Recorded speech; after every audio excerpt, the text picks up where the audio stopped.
इस धरती पर बहुत दूर सिंड्रेला नाम की एक सुंदर लड़की रहती थी।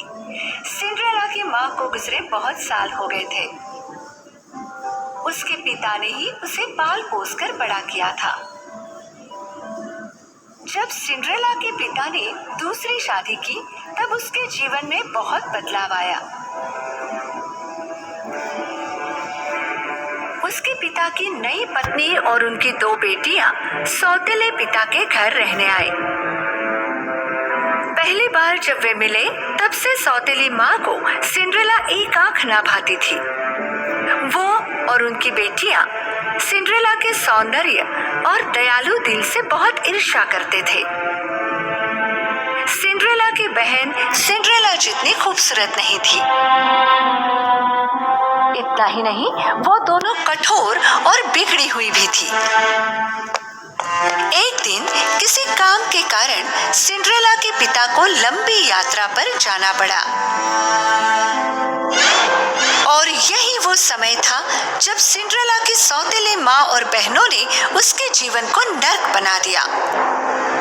जब सिंड्रेला अपने बगीचे में अपने प्यारे पंछियों के साथ बातें कर रही थी तब उसकी सौतेली माँ उसके पास आई। आज के बाद तुम इस अटारी में रहोगी, घर के सारे काम करोगी और मुझे तुम्हारा इन कपड़ों में घूमना फिरना बिल्कुल पसंद नहीं।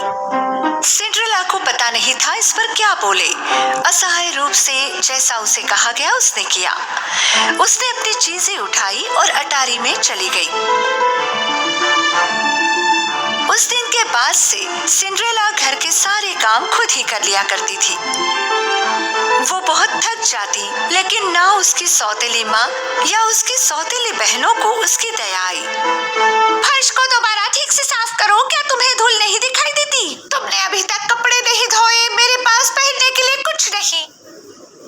सिंड्रेला के पास चूहे और खिड़की पर आकर बैठने वाले पंछियों के अलावा कोई दोस्त नहीं था। सर्दी से बचने के लिए रात के समय सिंड्रेला नीचे चिमनी के पास जाकर सेक लेते लेते वहीं पर सो जाती है।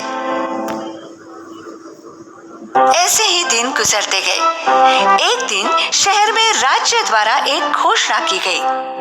राजकुमार द्वारा महल में एक पार्टी का आयोजन किया गया है। शादी के लिए पात्र सभी लड़कियों को इस पार्टी में आमंत्रित किया जाता है। जैसे ही सौतेली बहनों ने ये बात सुनी, वो भागते हुए घर गई और अपनी माँ को बताया। पार्टी में आप दोनों ही सबसे सुंदर होगी। राजकुमार ने आप दोनों में से एक को ही चुनना चाहिए। इस तरह हम सभी महल में रह पाएंगे, है ना माँ? हमें तुम दोनों के लिए गाउन और जूते खरीदने होंगे। चलो खरीदारी करने जाते हैं। सौतेली माँ और बहनें बाहर चली गई। वहाँ खड़ी होकर ये बातें सुनने वाली सिंड्रेला उदास हो गई। कई दिन तैयारियां चल रही थी। सौतेली बहनों के गाउन सिलकर आ गए थे। हर दिन वो दोनों दर्पण के सामने खड़ी रहती और खुद को बताती, हम ही पार्टी में सबसे सुंदर लड़कियां होंगी।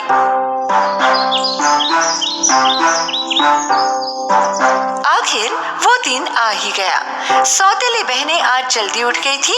उन्होंने सिंड्रेला को बुलाया। सिंड्रेला, सिंड्रेला, जल्दी आओ। कहाँ हो तुम? जल्दी से हमारे स्नान की तैयारी करो। पूरे दिन सिंड्रेला ने बहनों को तैयार होने में मदद की। जरा धीरे धीरे ब्रश करो, सारे बाल निकाल दोगी क्या? शाम तक दोनों पार्टी के लिए तैयार हो गई। तुम दोनों सुंदर दिख रही हो, बहुत सुंदर। सिंड्रेला ने सारी हिम्मत जुटाई और सौतेली माँ से पूछा, क्या मैं भी पार्टी में आ सकती हूँ? कौन, तुम? हाँ, उन्होंने सारी युवा लड़कियों को बुलाया है। क्या पार्टी के लिए ये तुम्हारी पोशाक है? राजकुमार को अपने लिए पत्नी चाहिए, नौकरानी नहीं। चलो लड़कियों, पार्टी के लिए देर हो रही है और तुम याद रखना, सोने से पहले सारे काम हो जाने चाहिए। सौतेली माँ और बहनें पार्टी के लिए निकल गई और घर पर अकेली सिंड्रेला रोने लगी। मैं पार्टी में क्यों नहीं जा सकती? अगर आज मेरे माता पिता यहाँ होते तो ये सब नहीं होता। उसी समय एक उज्जवल प्रकाश दिखाई दिया। पहले सिंड्रेला समझ नहीं पाई कि वो क्या था। वो प्रकाश को एकटक देखी जा रही थी और अचानक प्रकाश के बीचों बीच एक खूबसूरत परी दिखाई दी। मेरी प्यारी सिंड्रेला, रो मत, तुम भी महल में पार्टी में जाओगी। सिंड्रेला को उसकी आंखों पर विश्वास नहीं हुआ। उसने हड़बड़ाकर पूछा, क्या मैं जा सकती हूँ? मेरी हालत तो देखो। चिंता मत करो, मैं हूँ ना तुम्हारी मदद के लिए। मुझे एक कद्दू और 7 चूहे ला कर दो। सिंड्रेला को समझ नहीं आ रहा था कि उन्हें ये चीजें क्यों चाहिए, पर उसने वही किया जो उसे कहा गया। पहले वो रसोई घर में गई और बड़ा सा कद्दू ले आई।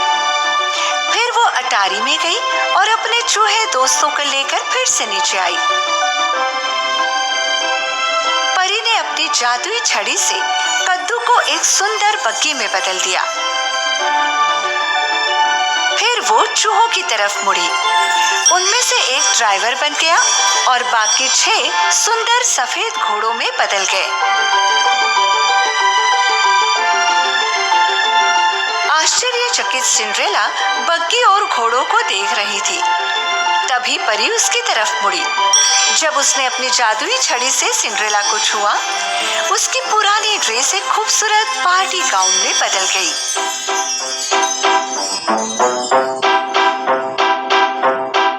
और उसके पैरों की चप्पल सुंदर कांच के जूते में बदल गए। मैं राजकुमारी की तरह दिख रही हूँ।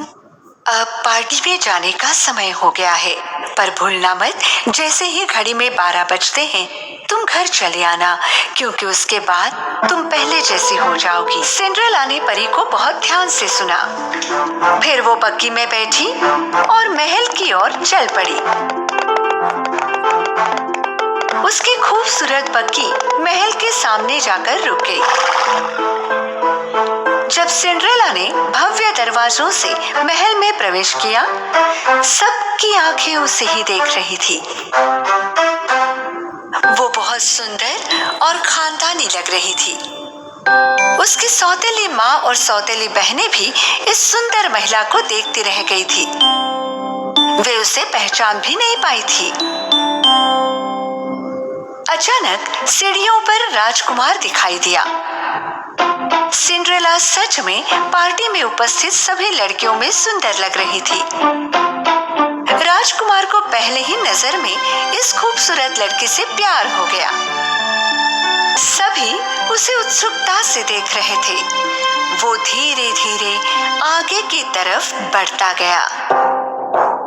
सौतेली बहनें बहुत खुश हो गई कि राजकुमार उन्हीं की तरफ आ रहा है।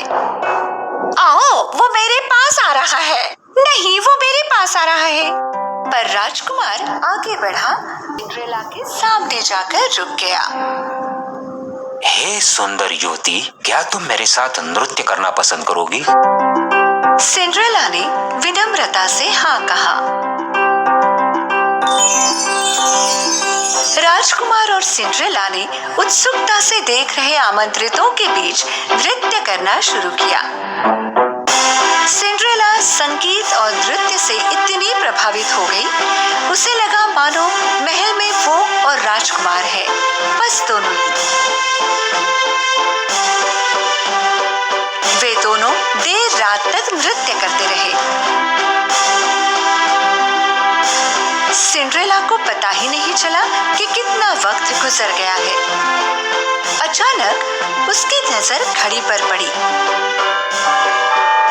आधी रात हो चुकी थी।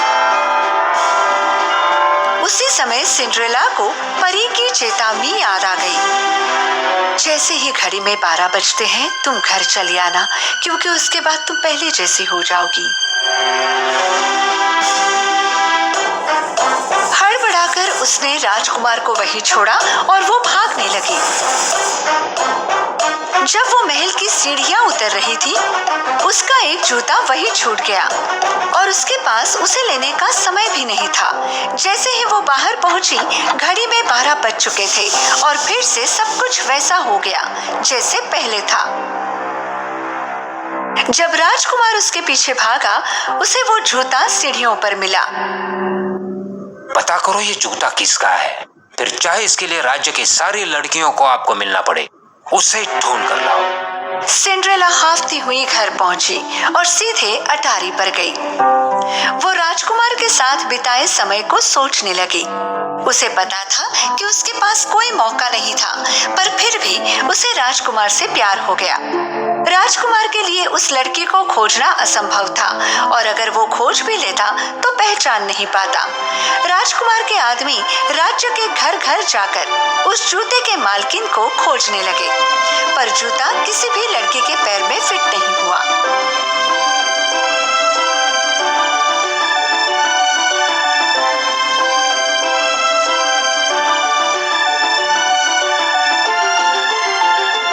अंत में राजकुमार के आदमी सिंड्रेला के घर पहुंचे।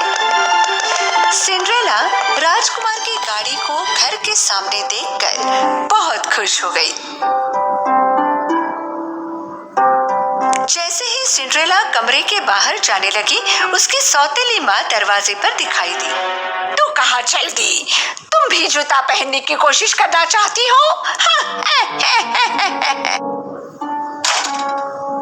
व्यंग्यात्मक हंसी के साथ सौतेली माँ ने अटारी का दरवाजा बंद कर दिया। नहीं, कृपा करके दरवाजा खोलो, कृपा करके प्लीज। कितनी दयनीय बात है, राजकुमार और तुम में क्या समानता होगी भला? आदमी ने पहले पतली बहन को जूता पहनाया, पर वो उसके पैर के लिए बहुत छोटा था। देखो मेरे पैर में कितने अच्छी तरह से बैठ गया। फिर मोटी बहन ने कोशिश की, पर जूता उसके पैर में जा ही नहीं रहा था। शायद हमने दूसरे पैर में कोशिश की होती।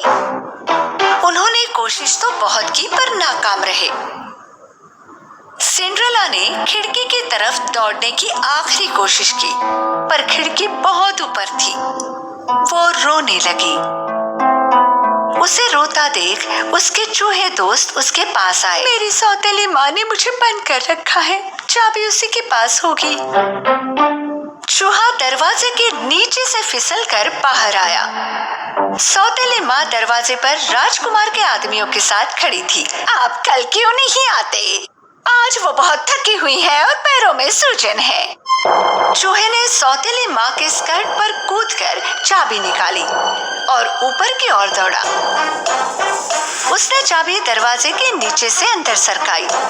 चाबी देखकर सिंड्रेला बहुत खुश हुई। दरवाजा खोलकर वो जल्दी से नीचे की तरफ भागी। अरे तुम बाहर कैसे निकल आई? कृपया रुकिए, जाइए मत, मुझे भी जूता पहनना है। सौतेली माँ और बहनें ये सुनकर जोर से हंसने लगी। शांत हो जाओ, ये राजकुमार का हुक्म है कि राज्य की सारी लड़कियों ने कोशिश करनी चाहिए। जब सिंड्रेला ने जूता पहना, सबको आश्चर्य हुआ, क्योंकि जूता उसके पैर में अच्छे से फिट हुआ। सुंदर युवती, क्या ये बूट तुम्हारा है? सिंड्रेला ने गर्दन हिलाकर हामी भरी। कृपया हमारे साथ महल चलें। सिंड्रेला उनके साथ महल में गई। उन्होंने उसे राजकुमार के सामने पेश किया। जैसे ही राजकुमार ने सिंड्रेला की आंखों में देखा, वो जान गया कि उस रात उसने उसी के साथ नृत्य किया था। उसने सिंड्रेला का हाथ थामा। आखिर मैंने तुम्हें ढूंढ ही लिया, क्या तुम मुझसे विवाह करोगी? खुशी के आंसू भरे आंखों से उसने राजकुमार का प्रस्ताव स्वीकार किया। उन्होंने शादी की और खुशी से जीवन बिताने लगे।